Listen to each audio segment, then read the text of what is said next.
Hola, ¿qué tal? ¿Cómo están? Bienvenidos, voz en vivo desde Asertiva Estudios, on demand, además, en Asuntos Públicos de TCC. Nati Joffe, ¿cómo te va? ¿Cómo te va, Daniel? Bien, Muy buen lunes bárbaro. para ti y para todos ustedes que están del otro lado. Vos sabés que hoy tenemos una cantidad de cosas para compartir con nuestra queridísima audiencia. Eh, Vos siempre radiante, Nati. Pero Siempre mirá linda, quién habla, siempre... Daniel. Vos sabés que uno se pregunta, ¿qué edad tiene Daniel Castro? Y no Ah, sabes, es bueno, como que no, siempre estás igual. no les cuentes que tengo 35 recién. Pero vamos a hablar de la economía. ¿Vos le tenés miedo, por ejemplo, al paso del tiempo? Vos sabés que no, y este año cumplo 40 años, y yo Ajá. antes decía, ay, cuando llegue a los 40, y la verdad que me siento con más plenitud que cuando tenía 30, Qué por lindo eso. ejemplo, sí. Después habrá que ver si hay un tema de género ahí Mm. también, ¿no? Si las mujeres de pronto se cuidan más, tengo la sensación de que sí, más allá de que los Los hombres hombres, también, ¿eh? exacto, se han Sí, empezado a cuidar bastante, ¿no? sí, sí. Pero además hay una cuestión vinculada a las nuevas juventudes. Antes uno, a esta edad, a mi edad, ya estaba pensando en el banco de la plaza y alimentar a las palomitas. Hoy hay como otros reinicios de pronto, Yo ¿no? creo que, ¿viste la típica frase de espíritu joven? Sí, Vemos contame lo de tu papá, por ejemplo. Mi papá, bueno, ayer cuando le contaba que íbamos a hablar de este tema justamente, y con Ana Castillo, nuestra invitada, Sí. me dijo, mirá cómo estoy yo, que voy a gimnasia, que tengo Claro, claro. vida social muy activa, Sí, que sale con mi madre para todos lados, que tienen amistades, que es impresionante y no para y no para, y tiene 65 años, sí. y lo veo como más joven que mucha gente que tiene 35 Bueno, quizás. exactamente, Sí, porque de eso se trata, llegar también a una longevidad saludable y es efectivamente parte del juego, ¿eh? Llegar, pero llegar bien. Vamos a estar con Ana Castillo en instantes.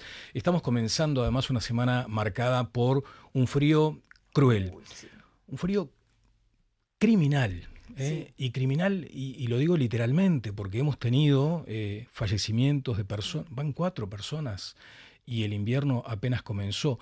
Lo que no está bueno, y esto lo digo, no me voy a proclamar representante de la sociedad, pero la gente no quiere el tironeo de esas muertes en términos políticos. Acá probablemente haya un sistema que está fallando claramente, porque si no, no puede comprenderse cómo periodo de gobierno tras periodo de gobierno suceden las mismas cosas. Es inadmisible que en Uruguay estén ocurriendo estas muertes. Se Inadmisible. van pasando la pelota unos a otros Eso es lo que no y es está el tema bien. de la frazada corta, ¿no? A ver Bueno, quién se queda con la parte está fría. Y bien, sí. literalmente hay gente que está pasando frío, que se Es, está muriendo de hambre sí, y que queda completamente... Ya la otra vez escuchaba un autor que decía que no es población vulnerable, mm. sino población vulnerada. Porque Vulnerada. vulnerables somos todos, son Claro, vulnerados claro. porque ya están dañados. Sí, O sí. sea, en el sentido de hay que urgente ayudarlos a salir de ese estado. Eso es lo que le vamos a plantear a Mica Melgar, que en este caso está de directora del INDA, del Instituto de Alimentación. Allí también hay gente vulnerada, porque en un país rico como el nuestro en la producción de alimentos, vendedor de alimentos al mundo, que se nos muera gente o que tenga déficit alimentario, es algo también inadmisible. Y estaremos con Mica Melgar hablando de esto. También tendremos la presencia a través de una videollamada con una abogada, si se quiere, contracorriente. Muy polémica, Ah, sí, sí. lo adelantás ya, muy Muy polémica, polémica, sí, sí. porque Si quieren pueden ir bichando un poco su Instagram, sí, Adriana la Batista. doctora Adriana Batista. Sí, la verdad que va a contracorriente totalmente, Mm, todo el tema de la ley sobre violencia de género, bueno, contra las mujeres. Ella sí. tiene una visión muy particular que yo creo que muchas mujeres opinan como ella, pero no se animan a decirlo Eso, públicamente. no se animan a Sí. decirlo. Bueno, Adriana lo dice con todas las palabras, con todas las letras. Ella considera que en algunas decisiones hay un sesgo feminista de parte de la justicia. Estamos en Asertiva Estudios, en Asertiva Play. Compartamos brevísimamente esta locución de otra maravillosa amiga, Ale Labraga. Aprender a construir con sistemas constructivos no tradicionales. ¿Querés aprender con prácticas reales y de calidad? Aquí en Secatec tenemos cursos de wood frame, de steel framing, de isopanil y de yeso. Cursos cortos y prácticos que podés venir a hacer con un 10% de descuento. Presentá documentación que acredite que sos estudiante de cualquiera de estas 3 instituciones y nosotros te regalamos un 10% de descuento para que puedas empezar a cambiar tu futuro, no solo profesional, sino laboral. Vení a conocernos en Eduardo Víctor Aedo 2146 y 2152 aquí en Montevideo para que conozcas todo el trabajo que hacemos aquí en Secatec para que empieces a cambiar tu futuro. 094-200-800 te espero. Melissa Trindade, vamos a reiterar después este video, tiene que ver con Secatec, una familia extraordinaria también, la que integra la familia Trindade, que crearon hace ya unos 25 años el Centro de Capacitación Técnica con todos estos nuevos modelos de construcción. Nos van a estar acompañando, este era el video de Melissa Trindade, en un ratito lo que dice Ale Labraga a propósito de este lugar en el que estamos, Asertiva Play. Y vamos a recibir, si a ustedes les parece, en instantes a la oficial senior del BID Lab, a Ana Castillo Lesca, que estará con nosotros compartiendo precisamente esta cuestión de las diferentes miradas sobre una ancianidad saludable. Compartimos lo de Ale Labraga ahora y recibimos a Ana Castillo.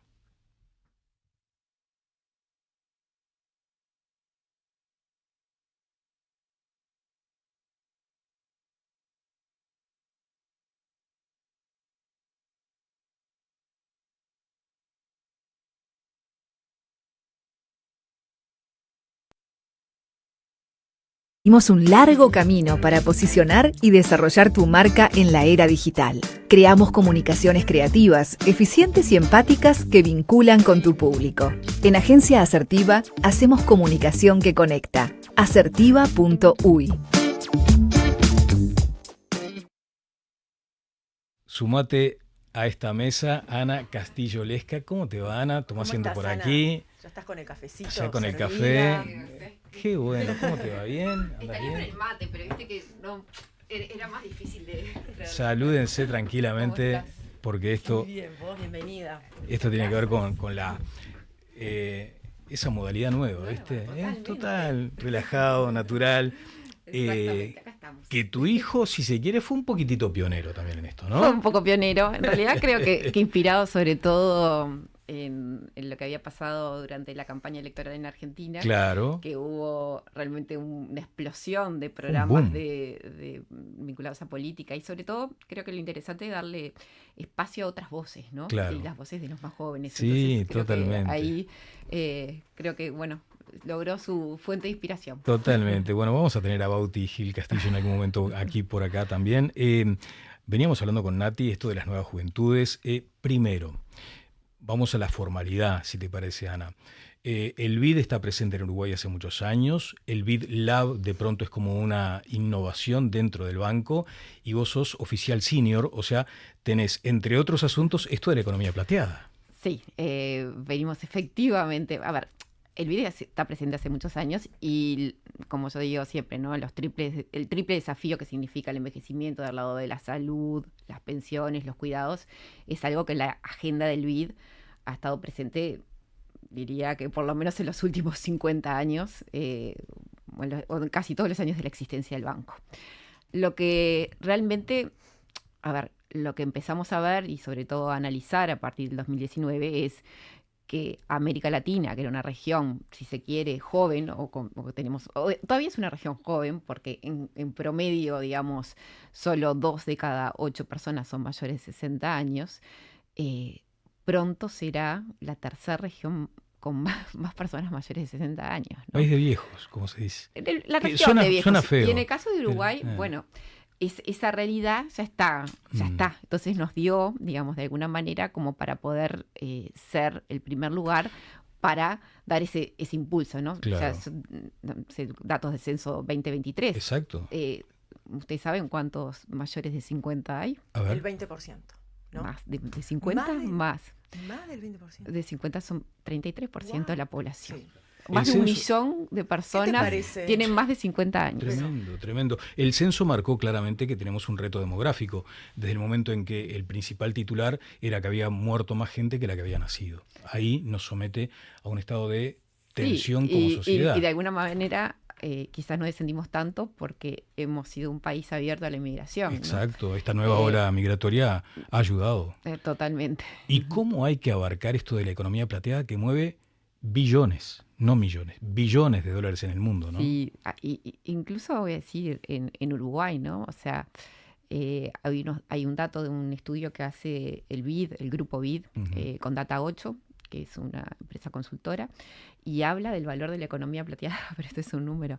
Más o menos el consumo privado que tenemos, 33% de la población, que somos mayores de 50 años llega a los 20.000 millones de dólares. O sea, es un número significativo en Uruguay, ¿no? No, pero es tremendo eso. En Uruguay, sí. Ana, hay una frase que vos citás siempre de Miriam de Paoli, que Sí. dice que es una gran amiga tuya, que dice que muy pronto vamos a tener más cumpleaños de 50 que de 15 años. Exactamente, y eso y sí, efectivamente, Miriam para mí le hizo genial esa frase, y efectivamente, pronto vamos a tener en Uruguay seguramente más cumpleaños de 50 que de 15, ¿no? Me quedé detenido con esta frase, 20.000 millones de dólares ¿y qué se considera ahí en esa economía plateada uruguaya que llega a esta cifra? Bueno, ahí en realidad ahí están todo el consumo que hacemos los mayores de 50, ¿no? Desde alimentación, salud, vivienda, mobiliario, ropa, educación, o sea, todo lo que uno consume.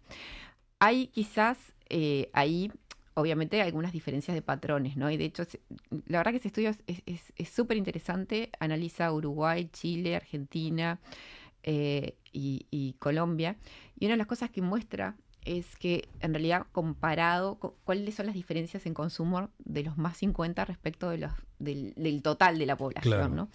Y, por ejemplo, un dato bastante llamativo es que en Uruguay, por ejemplo, a diferencia de Argentina, donde los mayores de 50 consumen más en salud, en Uruguay ese gasto está bastante equiparado, ¿no? Y eso tiene que ver, obviamente, con las políticas que tiene Uruguay o el sistema de salud Desde ya. uruguayo, ¿no? Ujú. Y sin embargo, bueno, obviamente los más de 50 consumimos menos en educación, ¿tá?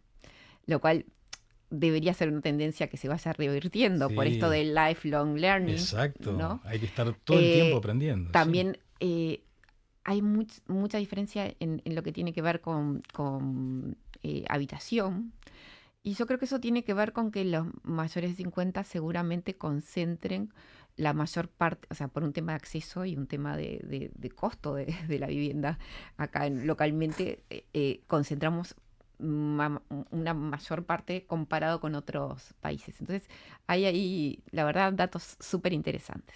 Yo creo que tiene que haber como un cambio de mentalidad, ¿no? Porque uno se sigue refiriendo, bueno, no en mi caso, ¿no? Pero hay mucha gente que ve a una persona mayor y le dice, ¿cómo le va, abuelo?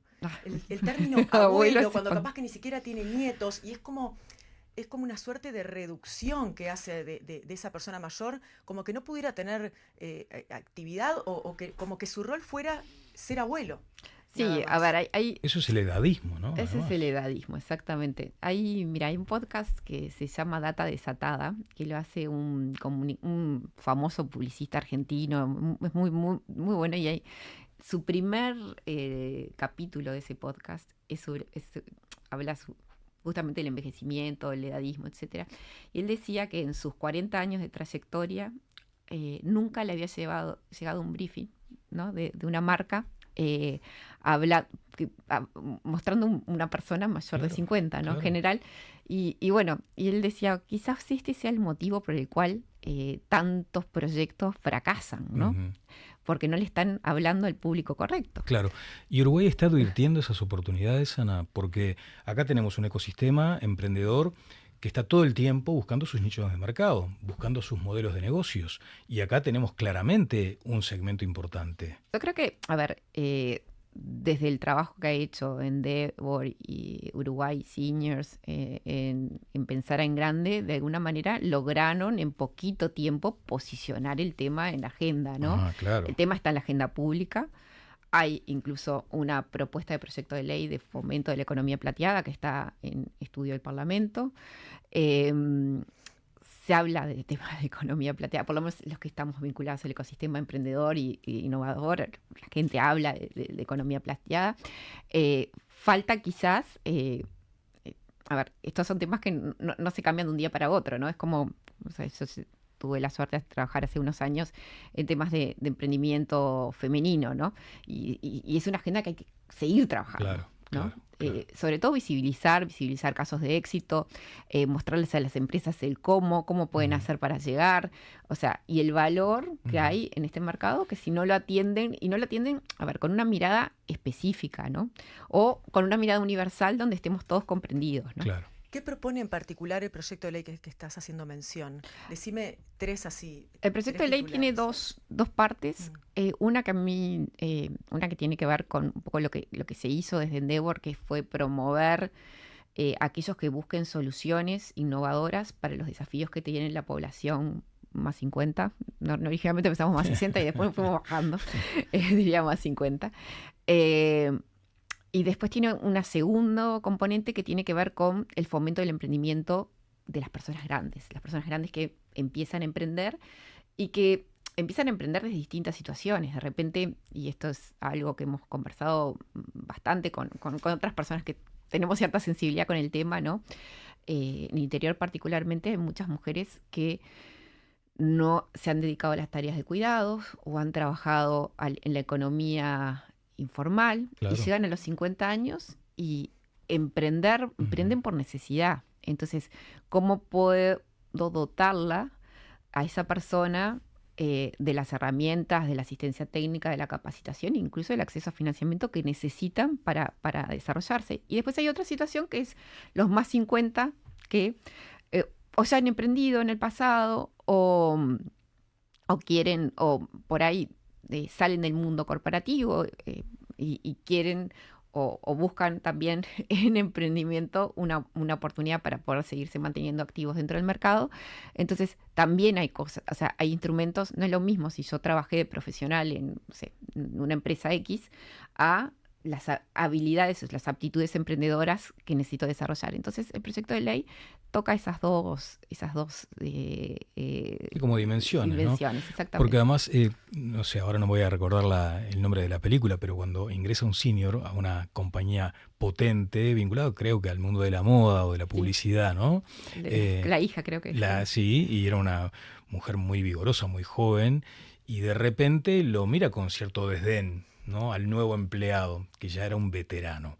Y de repente, en la sinergia entre dos generaciones, es que surge el gran potencial. Entonces me pregunto, ¿esa iniciativa también tiene que ver con sensibilizar de otra forma a las empresas?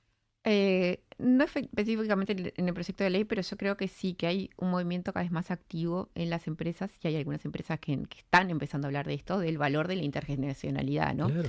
Incluso a la hora de emprender, el año pasado hicieron una experiencia preciosa de SEM, que es Junior Achievement, para otros lados, y Endeavor, de mezclar chicos jóvenes de liceo con gente grande para resolver algún problema y buscar soluciones emprendedoras. La verdad, los talleres esos fueron sumamente disfrutables, ¿no? Eso es una anécdota, pero lleva eso mismo al mundo del trabajo, ¿no? O sea, de repente, a ver, los más grandes podemos aportar experiencia, cosas, y los jóvenes ideas totalmente, una mirada fresca, una mirada innovadora, una mirada quizás, en muchos casos, y este es un sesgo también, voy a reconocerlo porque, a ver, Natalie, todos tenemos sesgos inconscientes.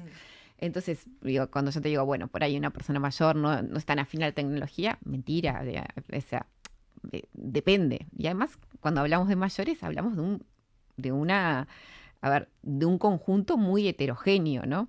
De personas. No podemos decir que somos todos iguales, ¿no? Las personas envejecen diferente. Claro. Por eso comentábamos del espíritu joven. Hay personas que tienen 35 y parecen mucho mayores. Hay personas de 60, 70 que tienen una vida activa tremenda. Justo trajiste el tema de la tecnología y todo el tema de la inteligencia artificial, como viene evolucionando a pasos súper veloces. ¿Cómo haces para hacerles llegar a las personas mayores que muchas veces dicen, no, eso no es para mí? Por ejemplo, mi abuelo hasta el final de su vida escribía en máquina, estaba con la máquina de escribir, cuando ya la computadora estaba instalada hace muchos años. ¿Y cómo haces para hacerles llegar la tecnología a las personas más grandes? Pero no solamente a las personas que tienen quizás buena situación económica, sino a personas que están en situaciones más vulnerables. ¿Sí? ¿Cómo haces para que tengan un mayor acceso? Bueno, existe hay un programa Uruguay, en esas cosas tiene cosas muy buenas, ¿no? El Ibirapitá. El Ibirapitá, que creo que hoy está en el BPS, claro, ¿no? Que justamente lo que también buscó hacer cuando fue concebido y que estaban originalmente en el Ceibal era poder ayudar a acceder a las personas mayores a la tecnología. Pero además, ¿sabes qué? Otra cosa que ves es gente con inquietud de aprender. Claro. Y yo creo que ahí hay todavía segmentos que no se han explorado lo suficiente, ¿no? Sí, sí, porque además el tema de Ibirapitá, que además fue un modelo en el mundo, Totalmente. no basta, me parece, y creo que se hizo mucho desde el BPS, no basta con entregar el aparatito. No, tienes que capacitar también a la Exacto, persona. exacto. Tenés que darle como esa contención técnica y emocional para que lo use, porque me consta también que hay una cantidad de gente que recibió el dispositivo, que además se fue achicando, ¿no? Era primero una tableta grande, después ya fue mucho más práctico como un teléfono, pero no lo usaba. Entonces, si no tenés un proceso de inmersión, de que el adulto efectivamente se sienta amigo del aparato, es muy complicado en ese sentido. Totalmente. Y bueno, y ahí, bueno, acá seguramente algún emprendedor que nos está escuchando, seguramente ya está trabajando en esto, Claro. u otros pueden buscar oportunidades. Y también, pensar en sistemas en los cuales vos también puedas tener algún lugar de encuentro para aprender, ¿no? Porque hay un gran tema que tiene que ver con el envejecimiento, que es el tema de la soledad no deseada, ¿no? Eso. Entonces, eso de combinar los espacios virtuales con espacios presenciales también es otra oportunidad, digamos. Me imagino cuando fue la pandemia, ¿no? Que los abuelos o bueno, digo abuelos en el caso de justo lo que estaba comentando, que abuelos no se les dice porque muchas veces no tienen nietos, pero me refiero a abuelos que tienen sus familias, o personas que estaban muy solas, que quedaron más solas todavía. A nivel emocional les debe haber afectado muchísimo, incluso había líneas telefónicas donde uno podía comunicarse para tener con quién hablar. Totalmente. Eso te va afectando después en los siguientes Sí, años. sí. Yo creo que incluso te provoca un cierto deterioro cognitivo, ¿no? Claro, o sea, claro. el hecho de reducir. Por eso, yo creo totalmente. Y miren, el primero que puso estos temas de envejecimiento activo en la mesa fue Enrique Iglesias. Exacto. Entonces, así nomás. Sí, un crack, visionario. Un visionario.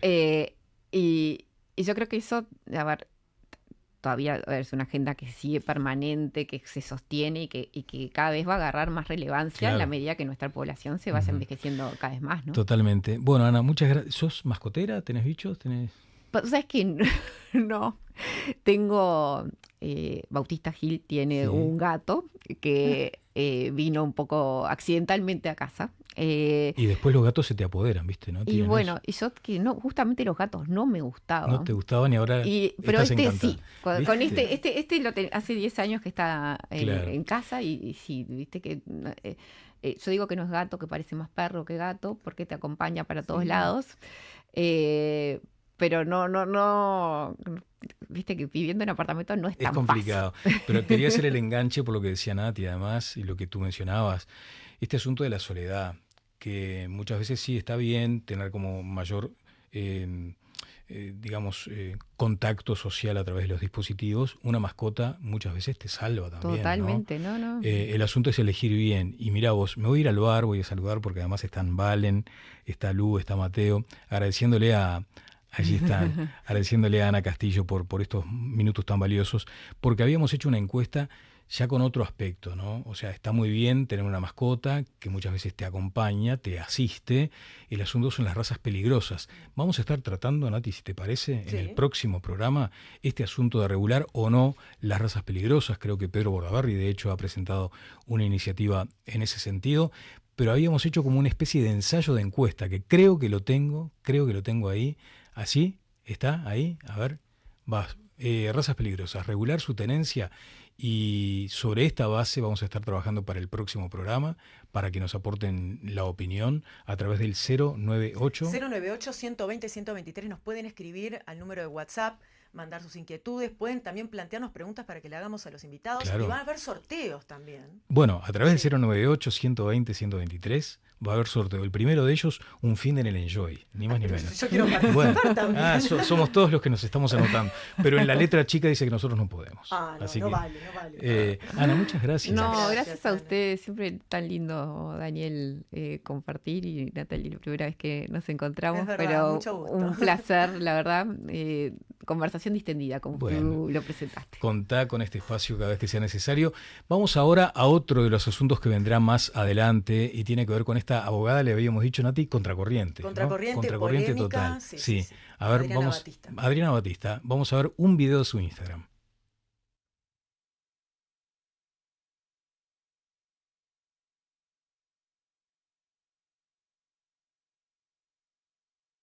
Los ve, que no manda un mensaje para saber de ellos, para saber si están bien, si necesitan algo, si paga pensión alimenticia, si no paga. Bueno, puedes empezar un proceso de pérdida de patria potestad.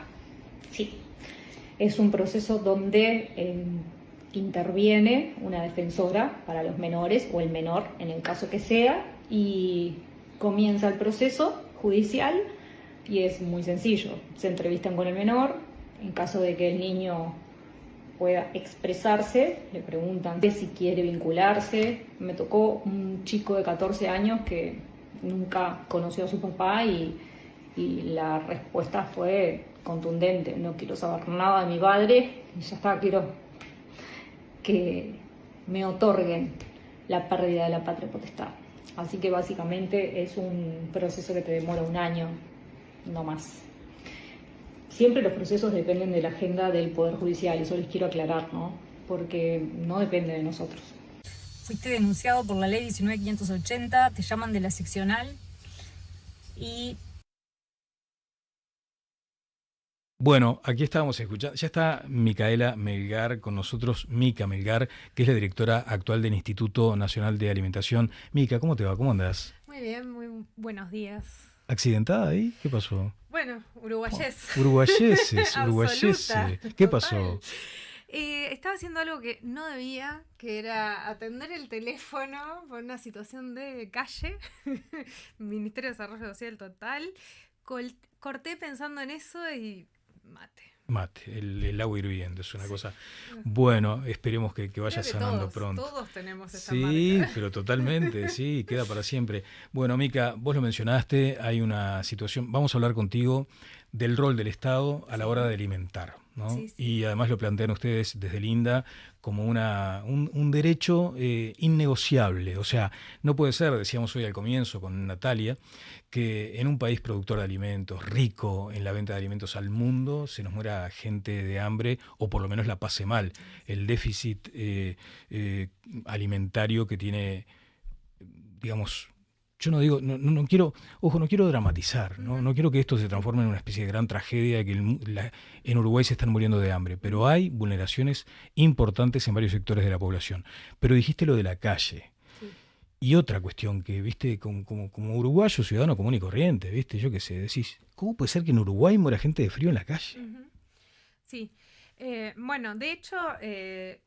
el tema de el trabajo del Instituto Nacional de la Alimentación y el trabajo que hace Protección Social al respecto de las personas en situación de calle van de la mano. Primero porque hay muchas de las personas que pasan su día en calle, que seguramente vayan a pernoctar a un centro nocturno, pero de día se alimentan en comedores del INDA. Eso es una realidad que está un poco... desconocida. Que no se ve mucho, pero nosotros tenemos 6 comedores por Montevideo y muchas de esas personas, no todas, pero muchas de esas personas son personas que no tienen dónde ir a cocinar, por más que, por ejemplo, tuviéramos alguna política más de promoción de que se cocine en su casa, que es la mejor forma de asegurar el derecho humano a la alimentación, esas personas no tienen dónde porque su vida pasa por refugios nocturnos. Esa es una parte que tiene que ver con la articulación que hacemos con calle y con la idea esta del egreso de las personas en situación de calle, ¿no? Que sea como un sistema que funcione y que las personas dejen de estar en calle y que dejen de tener que alimentarse en un comedor.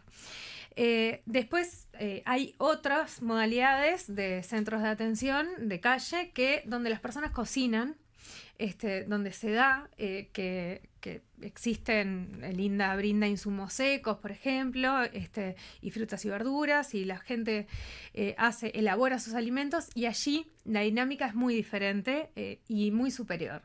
Siempre que se da el hecho de cocinar, hasta te diría, por ejemplo, en los comedores, el hecho de comer allí funciona mucho mejor. O sea, socializa también la persona de pronto, ¿no?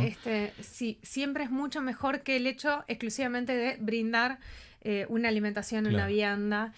Eso está ya muy, muy sabido hasta por los trabajadores que trabajan allí.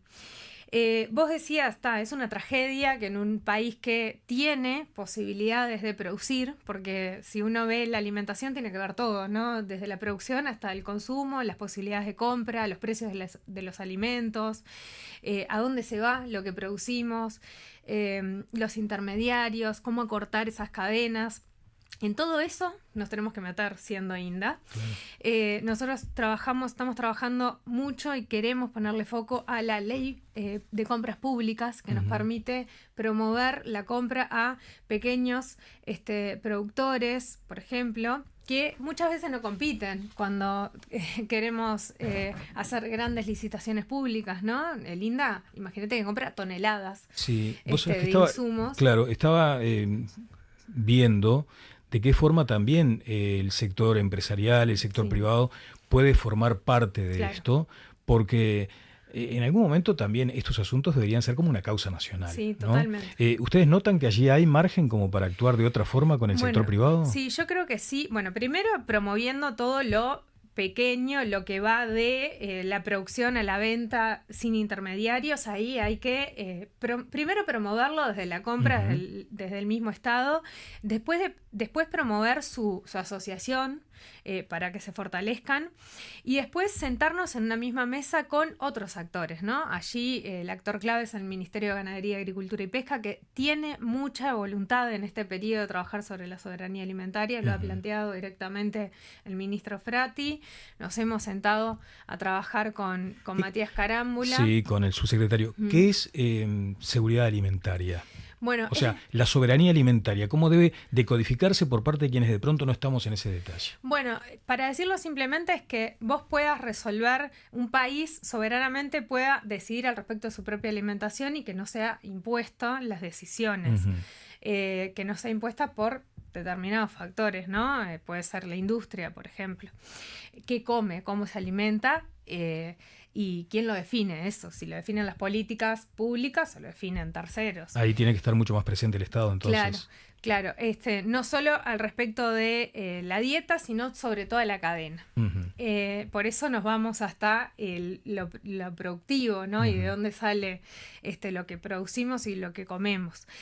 Yo creo que es posible, lo que pasa es que nos tenemos que organizar. Estamos muy fragmentados, ¿no?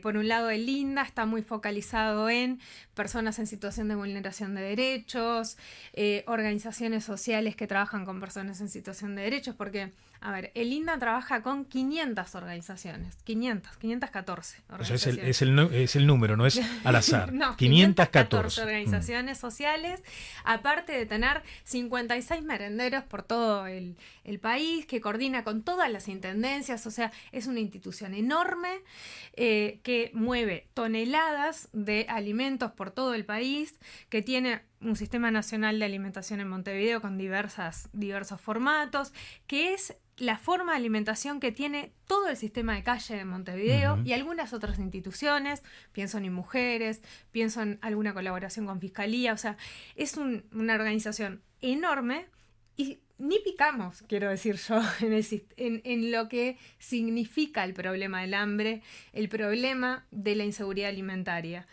La atendemos de una forma muy tangencial, ¿no? Tangencial Sin se duda. traduce que en porcentajes, o sea, todo lo que hace el INDA no alcanza para cubrir cuánto de la demanda. Y seguramente, o sea, alcanza para cubrir una parte importante de la demanda. Tenemos miles de usuarios. O sea, si uno ve el panorama de todo lo que cubrimos miles y miles de usuarios en todo el país. Y si el INDA no existiera, sería una tragedia, sin duda. Esa gente quedaría totalmente desamparada. Pero lo que digo es, si uno ve la foto entera de todo lo que deberíamos hacer, es una partecita. Claro. ¿Cuánta plata tenés vos para hacer eso? Nosotros actualmente manejamos un presupuesto, depende un poco del refuerzo presupuestal, pero manejamos más o menos un presupuesto de 1.000 millones de pesos. ¿Y eso te abarca qué universo de personas? Y depende cómo lo puedas, cómo lo mires, más o menos 70.000 personas. En un conjunto que es mucho más amplio, entonces. Claro, en un conjunto que, o sea, depende por eso cómo lo quieras observar, porque yo lo que te planteaba era, bueno, a ver, capaz que tenemos que sentar en una misma mesa a todos los actores que trabajan al respecto del tema alimentación, a todos, y pensar un sistema nacional de alimentación, de soberanía y seguridad alimentaria. Sí, porque vos hablás de una cadena cuyos eslabones, algunos son más débiles que otros, o algunos son demasiado fuertes. Algunos son demasiado fuertes. Yo creo que acá tiene que cumplir un rol muy importante, por ejemplo, el sistema educativo, porque el sistema educativo brinda alimentación en su gran mayoría a un estrato poblacional que para nuestro gobierno es clave, es fundamental, que es la infancia y la adolescencia. Entonces, ellos tienen que estar sobre la mesa. El Ministerio de Ambiente, uno podría decir, ¿por qué? Bueno, porque van a ser los que nos pueden poner una mirada prospectiva sobre el tema de la producción de alimentos. Entonces tienen que estar sobre la mesa. Y después actores más vinculados a lo programático, relacionado por ejemplo a la OPP, el vínculo con todo el Congreso de Intendentes. Sí, de ella. Entonces creo que nosotros estamos haciendo un esfuerzo, bueno, la Universidad de la República sin duda que está pensando sobre estos temas hace mucho tiempo. Creo que tenemos que lograr posicionar a Linda desde ese lugar y sacar la mirada estrictamente de la subvención de alimentos, ¿no? Claro. En el programa anterior hablábamos con una influencer que se dedica mucho a estos temas del ambiente y que revelaba la escandalosa, la hiriente cifra de desperdicio de alimentos que tenemos, ¿no? Es como un contrasentido, donde allí incide mucho el aspecto bromatológico, no es entregarle restos a la gente para que coma, pero ¿no se puede articular alguna política pública en ese sentido? Sí, bueno, de hecho hay algunas iniciativas previstas más asociados a lo residual, ¿no? Y algunas más asociadas a lo que les sirve a las empresas, descartar, y no tanto a resolver con eso lo alimentario, que creo yo no debería ser el foco, debería ser todo esto otro. Sin embargo, me parece que aparte es una línea que viene muy de la mano con el impulso internacional que viene promoviendo que no se descarten alimentos, eso está muy bien. Lo que me parece a mí es que hay que poner más el foco en qué producimos y a dónde va lo que producimos, ¿no? Esa cadena que a vos es la que te inquieta más. Mica, vamos a hablar porque yo también lo decía al comienzo, ¿no? Ojalá que esta vez tengamos un sistema tan maduro como para no tironear de esa pobre gente muerta de frío. Totalmente. Que no se genere esa controversia donde hay como... Y atención, porque me parece que es relevante. Está muy bien que la oposición reclame información. Sucedió cuando ustedes estaban en el gobierno y la oposición reclamaba. Ahora también la oposición le reclama a ustedes que vuelven al gobierno. Y además estuviste muy involucrada siempre a estos asuntos. ¿Qué hacer para que esto no pase más? Sí, primero esto que vos decís al respecto del control que tiene que tener el Parlamento, es parte de lo es parte de la democracia, es parte de lo que hay que hacer y lo celebro todas las veces que pasa. Después, ¿qué es lo que hay que hacer? Yo creo que va por dos lados. Por un lado, tiene que ver con, creo yo, políticas relacionadas a lo interinstitucional, vinculados a los egresos de los sistemas totales. El diagnóstico lo tenemos, o sea, cuanta más gente en calle, cuanta más gente privada de libertad, va a haber más gente en calle. Cuanta más gente egresada a instituciones totales, va a haber gente en calle. Es muy necesario repensar estos sistemas que tenemos de expulsión de personas, ¿no? Claro, la persona que se ve empujada y que se ve expulsada y que tiene que ir a la calle, y ahí se plantea lo otro, decir, bueno, pero ¿y no habrá que definitivamente fortalecer, reglamentar, robustecer la ley de internación compulsiva? ¿Hay temas ideológicos ahí? Yo no creo, o sea, de hecho nosotros en todos los periodos se aplicó de alguna u otra forma internaciones involuntarias. O sea, yo estando como directora de calle hice internaciones involuntarias, sin las últimas modificaciones, digamos. O sea, no creo que sea una cuestión normativa, a eso me refiero. O sea, la ley está. Las herramientas siempre estuvieron, o sea, Está después bien. se modificaron en el último periodo, en algunos casos, para uso problemático de sustancias, se hizo una específica. Yo creo que si hay riesgo de vida, hay que hacer una internación involuntaria. De hecho, es lo que se está tratando de hacer ahora. Con la presencia de los médicos, con la evaluación médica. Hay que tener siempre en cuenta que nosotros no podemos privar de libertad a una persona. Claro, y ahí, Mica, voy al tema del ¿dialogan los sistemas, por ejemplo? Claro, sí, ahí yo estoy de acuerdo que se requiere una mayor, en general, ¿no? En el Estado. Hablábamos un poco antes de lo alimentario, que parecería ser más fácil y bueno, sigue costando, que requiere como una madurez superior, ¿no? De todas formas, yo creo que es un problema que supera al Uruguay, ¿no? El problema de las personas en situación de calle es un problema global de exclusión. O sea, es un problema que hay que mirarlo desde el lado de la exclusión, de la gente que queda fuera del sistema que tenemos armado para determinada cantidad de gente. Claro, pero ¿cómo hacer para no descansarme en eso? No, sí, en la comparativa, estoy de acuerdo. Y que la cantidad de gente que nosotros tenemos en Uruguay es abordable. Partimos de esa base, o sea, el MIDES, el Ministerio de Desarrollo Social, parte de esa base, porque si no es simplemente, descansarse en la estadística. Si no es esperar que vengan. Claro. Y de hecho el Ministerio no tiene esa postura, tiene la postura de promover y promover y promover, y tratar de que todas las personas, que la sociedad se involucre, ¿no? Por eso se promueve tanto el tema del contacto, de que si usted ve a una persona en situación de calle, llame, que es relevante, aunque genere frustración, en la ciudadanía, que igual haga el contacto, que nos sirve, que en el barrio, que si se conoce una persona para el técnico, tener esa información es mejor.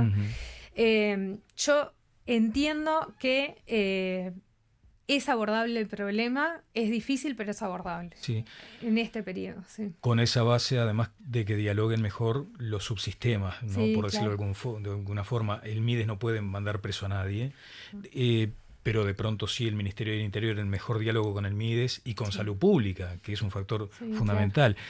Y después, por ejemplo, aplicar la ley de faltas, lo que también sería, en una situación así, aplicar la ley de faltas, tenés que darle la solución. ¿Hay, digamos, disponibilidad de plazas, que es lo que se discute también? Bueno, sobre eso se trabajó desde el primer día y, de hecho, las cifras que nos han planteado, lo puedo decir nomás desde la información que tengo como integrante del gabinete, es que se ha trabajado para siempre tener disponibilidad. Sí. O sea que una persona hoy que está en la calle tiene un lugar en el que estar. Sí, en eso se está trabajando y lo sé, de hecho lo puedo asegurar por el lado de la alimentación, porque todo el tiempo nos están requiriendo ingresos, o sea, aperturas nuevas que requieren que resolvamos las cuestiones alimentarias. Bueno. Se trabaja, te diría, diariamente en la apertura de refugios. Sí, es un tema político también, ¿no? Es política de un gobierno, del Estado. Ahí me imagino que influye también tu condición de mujer política, ¿no? Ex directora del sistema de calles, ex legisladora, actualmente ahora en la dirección del INDA. Sí. Y de verdad, a veces tengo como cierto temor a preguntar por el tema. ¿La ideología cruza estas cuestiones? Porque te acordás la polémica que hubo de decir, si la gente está en la calle es porque elige, es libre de elegir. Nunca estuve de acuerdo con eso. Nunca. Nadie nunca va a elegir estar en calle, nadie tiene derecho a estar en la calle. Es, de hecho, la mayor privación de derechos que yo he conocido. Yo he recorrido, me he puesto chaleco, he recorrido con los equipos móviles, voy a seguir haciéndolo. Y no es cierto eso. Me pareció siempre algo muy burdo seguramente sacado de contexto, no creo que nadie lo piense, no creo que nadie que se haya arrodillado a hablar con una persona en calle intentando hacer una intervención para que ingrese a un centro, lo pensara. Esta imagen que estamos repasando de la Plaza Independencia, ¿no? Hay como una estamos cuando está saliendo el programa, está planteándose la peor cara de un invierno que recién empieza, además, ¿no? Esto es gotitas de frío llueven, ¿no? Sí. ¿Vos qué sentís cuando te enterás de una muerte en calle por frío? ¿Y qué esperás que suceda el otro día para que no vuelva a pasar? Sí, claro. Yo tengo mucha confianza, a mí lo que me pasa es que tengo mucha confianza en los trabajadores del Ministerio de Desarrollo Social porque los conozco, sé que salen todos los días a evitar esto con todas las herramientas que tienen. Obviamente que a mí humanamente me da una terrible frustración. También sé y conozco y reconozco todo el trabajo que se hace con todo el resto de las personas que están en los dispositivos, todas las historias de éxito que tenemos, todos los egresos que existen, que son miles. Lo que me genera a mí es, seguro, como a cualquier persona que tenga corazón, es impotencia, pero tranquilidad de que se pueden hacer las cosas bien. Bueno, ojalá. Sí. Bueno, hay una comparecencia parlamentaria del ministro en estos días. Mica, mencioné al pasar y como cierre, la mujer política que también sufre cuando se da un comienzo turbulento del gobierno, ¿no? Y estas acusaciones específicamente contra tu partido, contra personas que de pronto se sentaban contigo en reuniones y me imagino que no sospechabas lo que estaban haciendo. ¿Cómo resolviste intelectualmente eso? Y en términos políticos de aquí para adelante, ¿qué? Sí, bueno, me imagino que te referís a la situación... al Fondo de Solidaridad de la Construcción, ¿no? El Fondo para la Construcción. Sí, bueno, sobre eso, mira, lo que me pasó a mí fue pensar que no estamos curados de tener gente que hace las cosas mal en ningún lugar, nadie. Que lo que importa ahí es cómo actuás, ¿no? O sea, lo que te define colectivamente es las resoluciones que tomás. Me pareció muy bien inicialmente la actitud del Zunca de pedir que... bueno, en realidad las decisiones se hacen en consenso con la Cámara de la Construcción, que en consenso se hayan resuelto las investigaciones, que de ahí surge que nos estaban robando, que le estaban robando al fondo, y que inmediatamente se los haya expulsado de los ámbitos que corresponden, y el partido hizo lo mismo. El partido hizo, estamos hablando del Partido Comunista, hizo toda la investigación suficiente como para afirmar con contundencia que no hubo un solo peso desviado para la campaña, en aquel caso del plebiscito, o para financiar la actividad partidaria? No tenemos ninguna prueba. No tenemos ninguna prueba que lo indique.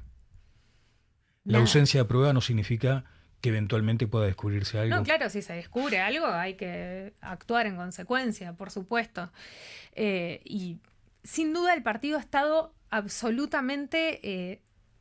promoviendo que se investigue, o sea, desde el minuto uno, porque son camaradas los que están llevando adelante, bueno, investíguense, que se investigue, que se investigue para atrás, no solo este año, sino que se investigue en los últimos 10. ¿Eso está dispuesto por el partido? Bueno, está dispuesto por compañeros que en su gran mayoría integran aparte el Partido Comunista, ¿no? Son compañeros de Zunca, pero que en su gran mayoría integran el partido. Es imposible, o sea, no hay ninguna prueba que nos asocie ni a Óscar, ni a Diberio, ni al partido en sí, ni a la campaña, ni a la campaña de Óscar, ni a la campaña del partido de la 1001. Si surge alguna prueba, hay que actuar. Nosotros como partido no la tenemos, no es posible brindarla porque no existe. A mí me parece que está muy bien lo que ha hecho el Zunca de... hacer la denuncia y echar a los que tuvo que echar, que hoy están procesados, y el partido hizo lo mismo. Y aparte el Zunca creo que está haciendo las cosas correctamente en avanzar en algunas otras expulsiones por algunos otros motivos que también considera que no corresponden a la ética del sindicato, que está muy dañada, ¿no? Mica, muchas gracias por estos minutos. Vamos a seguir aquí en vivo ahora hablando con una abogada y ahí ya te cambio el panorama y el perfil del tema con una abogada digamos, contracorriente, porque ella entiende que hay muchos sesgos feministas en decisiones de la justicia y plantea puntualmente los problemas que trajo, a su juicio, la ley 19.580. Bueno. Ahí hay... Me quedo a discutir. Te quedas a discutir. Pero también hay cruces ideológicos, ahí sí, ¿no? O sea, en esta cuestión de una ley que hay que modificar, que hay que revisar o que está bien así. O hay que fortalecer.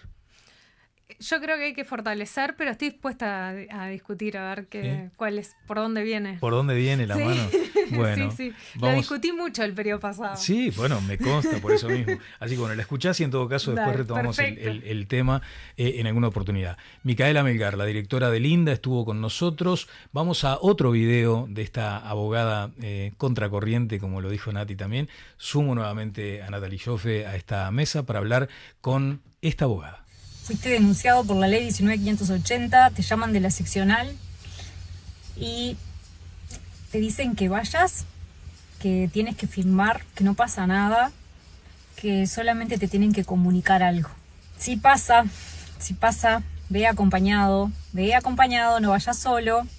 Y el contacto con la persona que te denunció es cero. Pero no solo el contacto es cero desde el momento que te notifican y después que el juez te lleva a audiencia, los 180 días. No. El contacto es cero para siempre. Porque una persona que cruza esa línea y te denuncia, lo va a hacer 1, 2, 3 y hasta que tú se lo permitas. Una persona que radica una denuncia en tu contra, ya está. Ya habló de esa persona, ya habló todo. El contacto es cero, muchachos. Cero. ¿Cuándo lo van a entender? El contacto es cero. ¿Tenés hijos con esa persona? Busca una intermediaria o intermediario que pueda interceder en la relación con tu hijo, tu hija o adolescente.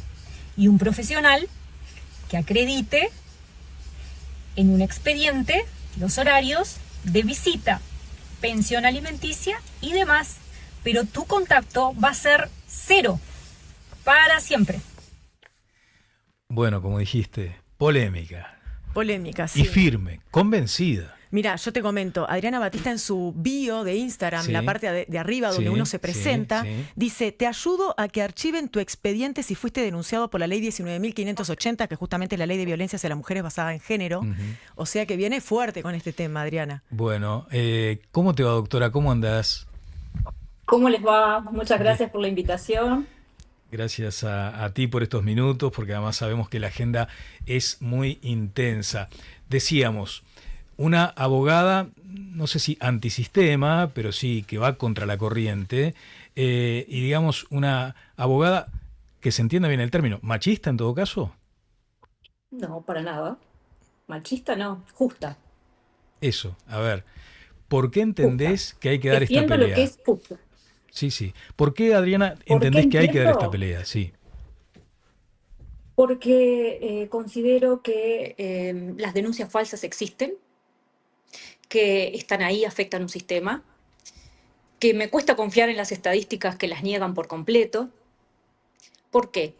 Porque en la práctica veo situaciones muy, muy complejas, ¿tá? Y creo que hay que cuidar a las verdaderas víctimas, que si las hay mujeres que son verdaderas víctimas de violencia. Yo jamás dije que eso no existía, al contrario. Han llegado a mi estudio mujeres víctimas de violencia y yo las he acompañado en el proceso hasta el final. No defiendo a la mujer que hace un mal uso de esta ley por despecho, por dinero, para ir en contra de un progenitor por rabia y desamparar a niños, desvincularlos de la familia paterna por el simple hecho de destruir al padre de los hijos. Ella eligió a ese hombre y esos niños tienen que ser amparados. Hubo una senadora hace poco tiempo que salió en todos los medios diciendo que no existen las denuncias falsas. Sí existen las denuncias falsas. ¿Y Yo, cómo que te consta, estoy sentada Adriana? en la silla, Sí. sí que estoy sentada en la silla en cada juzgado, soy una operadora jurídica, tengo expedientes Mañana puede venir quien sea a decirme, bueno, a ver, tanto que predicas de que existen denuncias falsas, mostrámelo. Bueno, venga, yo los espero y les muestro todos los expedientes fotocopiados que tengo. Desde el momento que tú radicas una denuncia y yo tengo toda la prueba de que esa persona dice que el día tal, a la hora tal, fue golpeada, fue acusada y mi cliente estaba fuera del país. ¿Qué hacemos ahí? ¿Es falsa o no es falsa? Y, Claramente que es falsa. claro. Pero no me permite la ley presentar pruebas. Ese punto, Adriana, me parece relevante, porque uno podría decir, bueno, ¿cuánto influye la casuística? Que un caso no debería ser tomado en términos generales a tal punto que pueda Exacto. presionar a un cambio legislativo, un cambio en la ley, en el cuerpo normativo de la 19.580. ¿A ti no te parece que son hechos aislados, que se da con mucho más frecuencia que lo que uno podría suponer? Por supuesto, por supuesto. Tuve un caso que le quitaron la tobillera a un cliente hace 5 días. Él vino con tobillera a mí después de haber iniciado el proceso con otra defensa. Llegó a mí con tobillera y le dije, yo no puedo tomar este caso porque yo agarro el caso desde el día 1 y es un caso que se inicia en conjunto entre la abogada y el denunciado. Vos tenés que seguir todas estas estrategias y cumplir con las medidas cautelares cabalmente. El contacto con esa mujer es cero, olvídate de tus hijos hasta que una defensa te revincule, acepte revincularte y vamos por la vía de familia para iniciar el proceso de visitas, no en un juzgado de género. Pero ¿cómo voy a estar tantos meses sin ver a mis hijos? Sí, porque si no, tu otro paso de la tobillera es ir a la cárcel. Bueno, ese chico vino conmigo, cambiamos la estrategia porque era un mamarracho el juicio, un mamarracho, cómo las abogadas se comunicaban en las contrarias, se comunicaban entre ellas para hacer incurrir en error a este muchacho. Bueno, presentamos toda la prueba protocolizada por escribano público, de que la chica que tenía el dispositivo electrónico en su casa, el chico con tobillera, ella dejaba el dispositivo en la casa y quería verse con él, lo buscaba. Entonces, ¿es una denuncia falsa o no? Estamos hablando de algo serio. Ese dispositivo electrónico se lo habían quitado a una mujer que había fallecido. O sea, vamos a realmente a tener un poco de sentido común. Sí hay mujeres víctimas de violencia, pero están haciendo un mal uso y no se animan a denunciar. ¿Por qué? Porque caminan todas las feministas radicales por los juzgados, porque yo las veo, en su rol de víctima adentro de la sala de audiencias, y cuando salen de la sala de audiencias le dicen a la amiga, al acompañamiento emocional que llevan, ¡ay! Me maté de la risa, la verdad, la mejor tarde que he tenido. Yo las he escuchado, no me vengan a decir que no. Esta que está aquí, Adriana Batista, y me hago cargo de lo que digo. Adriana, ayúdame a entender un poquito más.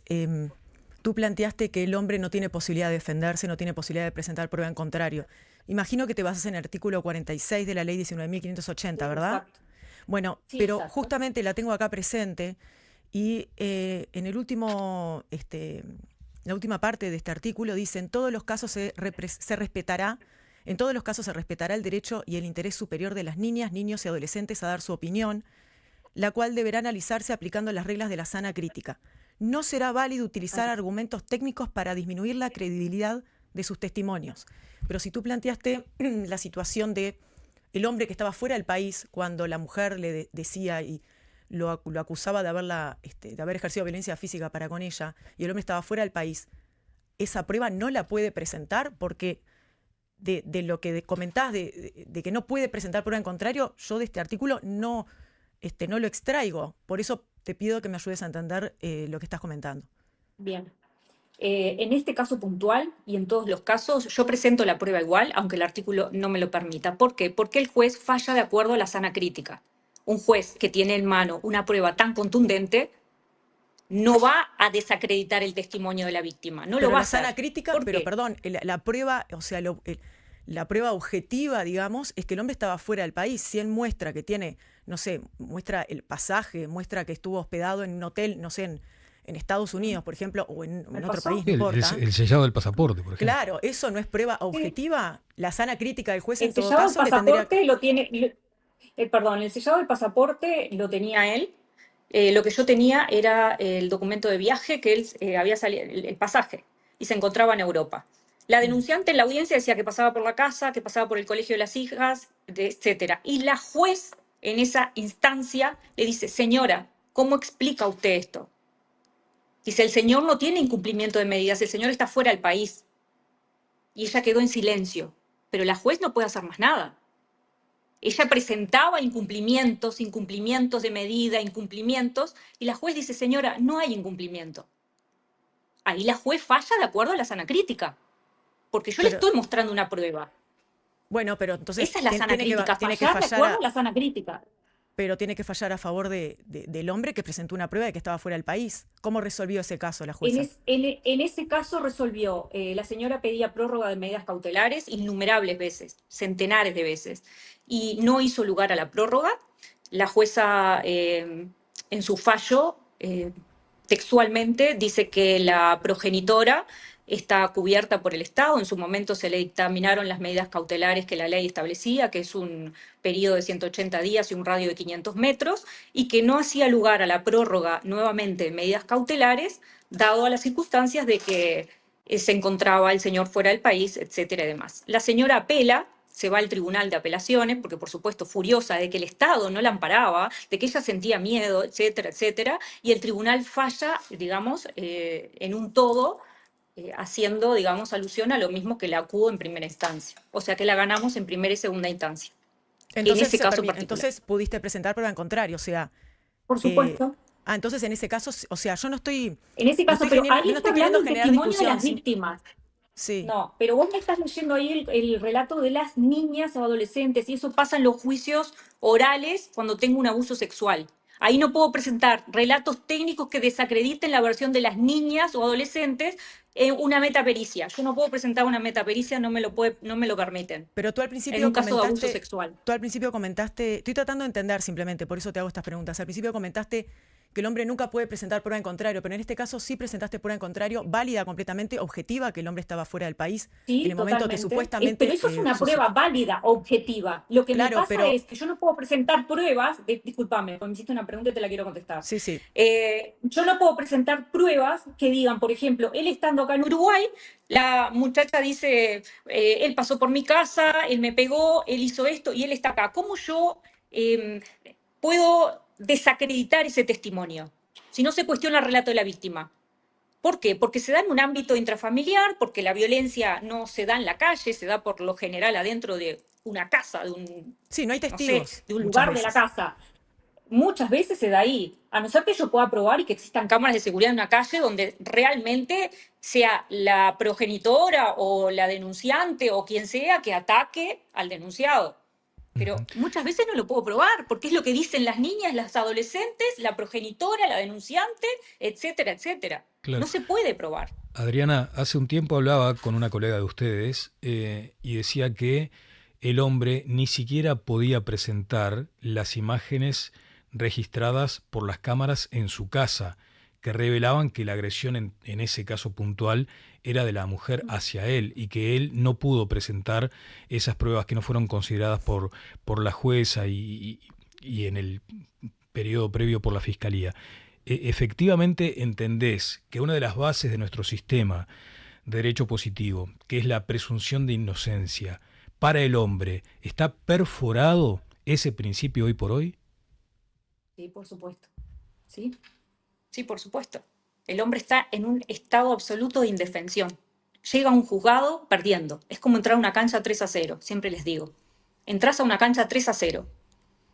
¿Pero cómo? Pero yo tengo que demostrar, pero, digo, bueno, olvídate, acá vamos a hacer todo lo posible, te van a dictaminar medidas cautelares. Estamos hablando de medidas cautelares en la ley de género. Si pasamos al ámbito penal en fiscalía, ya estamos en otro territorio. Claro. Yo estoy hablando en un juzgado de ley de género. Ahora, si vamos a fiscalía porque fuiste acusado de un atentado violento al pudor o un abuso sexual, vos ya estás en otro lugar. Ya no te vas para tu casa, ya es distinto. Claro. Quiero que cierre Nati, porque además me pareció muy, muy interesante el diálogo entre colegas, para allanarle además a la gente la comprensión de este asunto, porque acá no se trata simplemente, imaginemos un escenario, de derogar la ley 19.580, porque venimos con una historia de extraordinaria vulnerabilidad por parte de las mujeres. Algo había que hacer. Entonces, me imagino que no está planteado, o sí, te lo pregunto, derogar la ley, crear una nueva normativa, o si te parece que hay cuestiones puntuales que habría que revisar sí o sí de esa ley. La ley no la van a derogar, eso está claro. No van a derogar la ley. Lo que sí considero es que hay que modificar algunos artículos, como el artículo 3, ¿tá? ¿Por qué? Porque para mí entender el artículo 3 es inconstitucional, porque si el artículo 8 de la Constitución dice todas las personas son iguales ante la ley, no reconociéndose otra distinción entre ellas, sino la de los talentos o virtudes, y viene el artículo 3 y me dice que ante el relato de la mujer y el relato del denunciado, denunciante y denunciado, si hay una discusión entre ambos, prevalece el de la mujer por el solo hecho de ser mujer. ¿No hay una inconstitucionalidad ahí? Claro que la hay. Artículo 3. Artículo 46, que se permita presentar la prueba para que el denunciado pueda defenderse, como debe ser. El artículo 59, que habla de la verosimilitud. Es un artículo que no podés ir en contra de la mujer por más que tú puedas probar, como me pasó en este caso, de que esa denuncia que iniciaron era falsa. ¿Por qué? Porque para que exista la verosimilitud se tienen que dar dos elementos, un elemento objetivo y un subjetivo. El objetivo es que en la cabeza de esa persona eso que pasó fue real. ¿Tá? Ella denunció que el día tal a la hora tal pasó X hecho y que sea real lo que está denunciando. Y la subjetividad es que para ella es real y hubo una violencia y es grave. Entonces, ¿cómo haces caer? Adriana, vos me imagino que seguís en contacto con algunos hombres para ver cómo sigue. Imagino también lo difícil que debe ser cuando son denunciados falsamente, que los hijos a veces quedan de rehenes. Más allá de que el hombre quizás no vaya preso porque se prueba que fue una denuncia falsa, sigue habiendo una condena social. ¿Cómo lo maneja emocionalmente ese hombre que carga quizás por toda su vida, durante toda su vida, esa condena social? Hay casos donde se quitan la vida, ¿no? Totalmente. He tratado, desde mi experiencia lo voy a hablar, con familias que existe un antes y un después de una denuncia falsa, o después de perder un hijo, o de personas mayores que llevan a un hijo a una cárcel y saben que son inocentes y tienen que entregar con 70 años a un hijo de 40, sabiendo que es inocente. La vida de esas personas cambian radicalmente de un día para otro. Las abuelas que no pueden ver a sus nietos, me pasó en un caso una abuela que fue diagnosticada con leucemia después de haber perdido, son niños perdidos, lo llamo yo, a sus nietos, varios nietos, por una denuncia falsa, porque el papá decidió, o sea, su hijo decidió no verlos más. Y me parece bárbaro. Y yo apoyo esa postura. ¿Y sabes por qué? Porque un hombre que es acusado falsamente, sentado en el banquillo de los acusados, como lo peor del mundo, socialmente condenado, porque el escrache social no lo levantas más, porque muchos te creen, pero otros no te creen. Y les queda la duda, ¿habrá abusado, no habrá abusado? En los trabajos han sacado a denunciados, de los trabajos han perdido empleos. Entonces es una batalla que no termina. Claro. Se han quitado la vida, otros se han ido del país, muchos han optado por no ver más a sus hijos y que los vengan a buscar cuando cumplan 18 años. Y otros están optando en no pagar las cuotas alimenticias. Ya está, no quiero saber más nada. Que me manden preso por no pagar, que me manden preso. Se terminó el circo, se terminó ir a fiscalía, ir al juzgado, ir a tercer turno, ir a pericia, ir con la psicóloga, ir con esto. ¿No? Si no puedo ver a mi hijo, no puedo ver a mi hijo. Y ese niño de 3 años quedó perdido. De un día para otro dejó ver a papá. Y los niños necesitan a mamá y a papá para crecer. Adriana, eso lo voy a seguir diciendo. Sí, muchas gracias. Más adelante vamos a seguir tomando contacto contigo, si te parece, sin hacer referencias a nombres, pero sí casos puntuales que también sirvan de ejemplo para esta tarea. Tenés tu Instagram allí, @AdrianaBatista_abogada. Sos una influencer de la justicia, digamos, ¿no? Una especie de apelando a las nuevas redes. ¿Has tenido algún inconveniente con eso, Adriana? ¿Te han amenazado, en fin, algo? Por ahora, en realidad, no. Sí he recibido insultos de mujeres que no dan sus nombres, sino hay, o de foto de perfil hay un simio, hay un muñequito, o está vacío, user 10, 15, 20, no sé cuánto. Pero muchísimas mujeres, como decía tu compañera, no sabes cuántas mujeres y cuántas colegas me escriben por privado para decir, Adriana, gracias, porque no me animo a decirlo, porque estoy sentada desde el otro lado, aparte operadores jurídicos por encima de mí. Entonces me dicen, gracias, seguí así, no pare, pero no les da para salir, pero piensan igual. Bueno, Adriana, muchas gracias una vez más y vamos a seguir en contacto, si te parece. Gracias a ustedes, que pasen Hasta bien. luego. Chao, chao. Doctora Adriana Batista, en esta especie de, justamente, ¿no? Actitud contracorriente, apelando a las redes sociales, que también tanta cosa fea que le vemos a las redes, acá hay un aspecto positivo, por lo menos otra voz.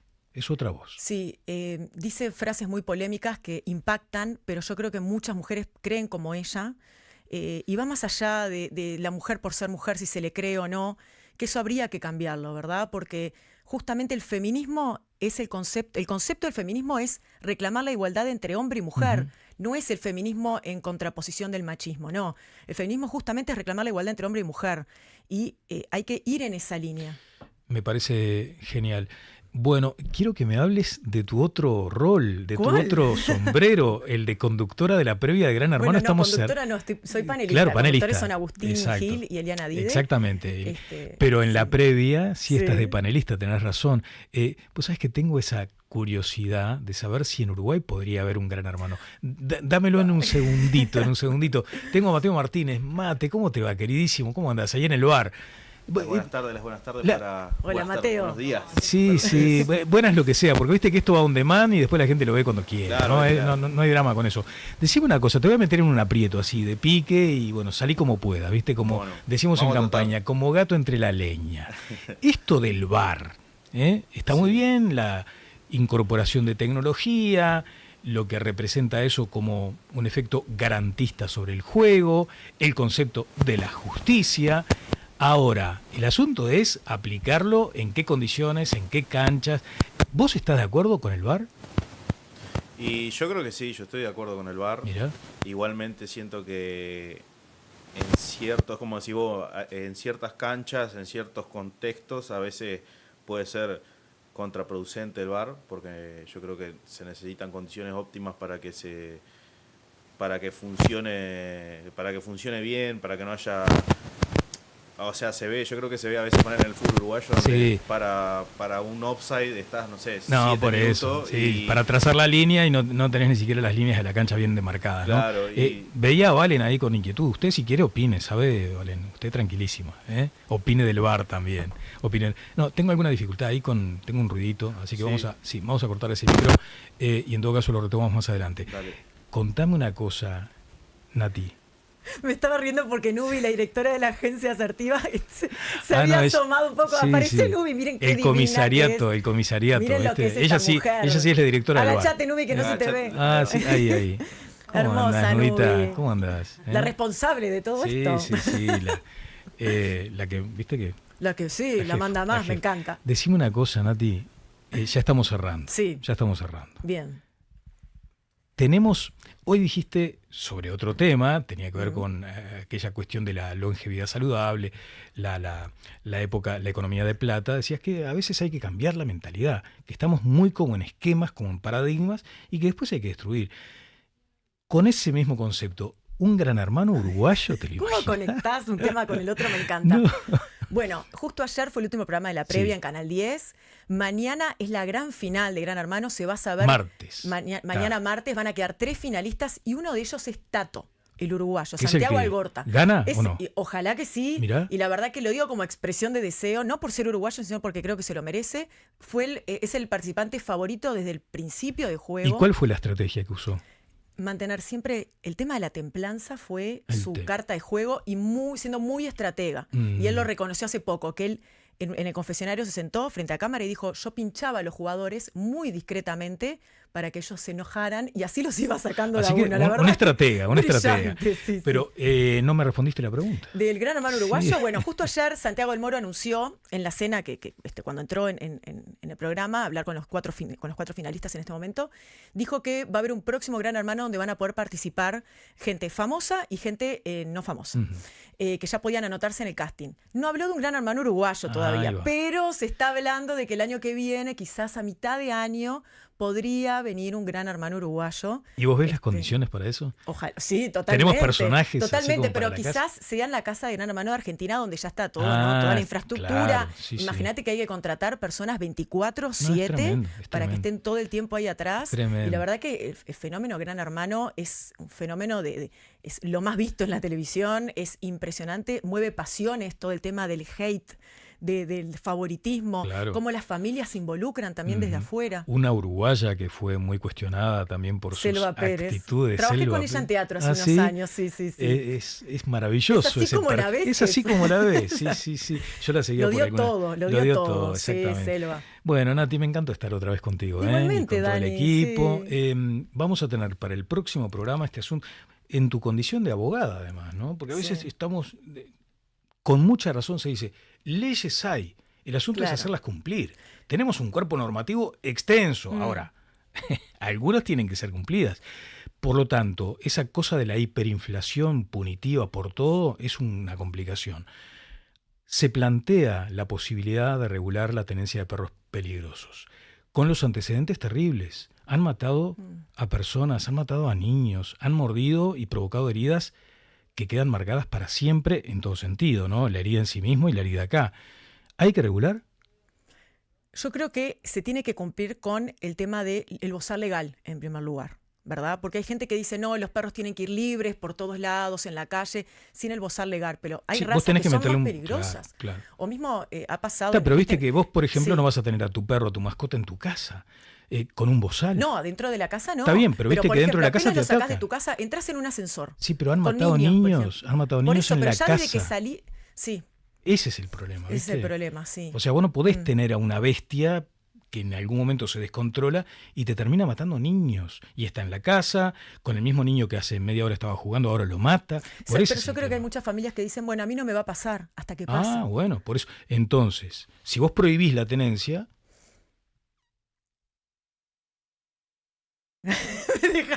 lo Me vemos dejaste en el congelada. próximo Sí, programa. sí. ¿Está? ¿Te Sí, parece? me parece Gracias, Nati. bárbaro. Gracias a Bueno, vos, Dani. en Asertiva Play estamos aquí cerrando esta entrega. Recuerden que además el programa sale grabado los martes a las 9 de la noche en Asuntos Públicos de TCC. Que pasen